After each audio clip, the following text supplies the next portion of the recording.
کہنے لگے پہ کسی پہ جنات اور جادو ہونا، دعائے کعب اور اصحاب کہف کے نام بہت طاقت رکھتے ہیں میری خالہ اور ہمشیرہ پہ۔ کہنے لگے میں نے دعائے کعب اور اصحاب کہف کو پڑھنا شروع کر دیا۔ کہنے لگے جنات ہمشیرہ پہ بھی ظاہر ہو گئے، خالہ پہ بھی، حتیٰ کہ وہ یہاں تک بتاتے ہیں کہ کس نے کیا ہے کس نے نہیں کیا۔ کہا کہ وہ جو خالہ بتاتی ہیں کہ اصحاب کہف آئے ہیں اور دعائے کعب کے موکلات آئے ہیں، انہوں نے ہمشیرہ کے جنات اور جادو کو بوتل سے جو ہے آزاد کرایا، قبر میں بوتل میں بند تھے۔ کہنے لگے وہ اب جنات آتے ہیں، دوست بن گئے ہیں، اور جو جادوگرنی عورت تھی اس کو سبق اچھی طرح سکھا دیا، حتیٰ کہ یہاں تک کہ وہ جنات ہمارے دشمن تھے، اصحاب کہف کے نام کی وجہ سے، دعائے کعب کے پڑھنے کی وجہ سے آپ دوست بن گئے ہیں، مختلف معاملات میں ہماری مدد کرتے ہیں۔ اصحاب کہف۔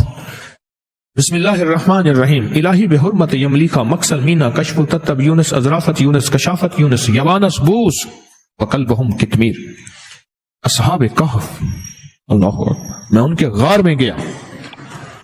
تارسوس ہے ترکی کا ایک شہر، ترکیہ کے شہر تارسوس، اس کے پہاڑوں میں ہم، بڑا پہاڑ تھا اور پہاڑ کے نیچے غار تھا اور غار کے اندر غار، پھر اس کے اندر اور غار، اتنا غار کہ کوئی پتلا سا بندہ اس کے اندر یوں چلا جائے۔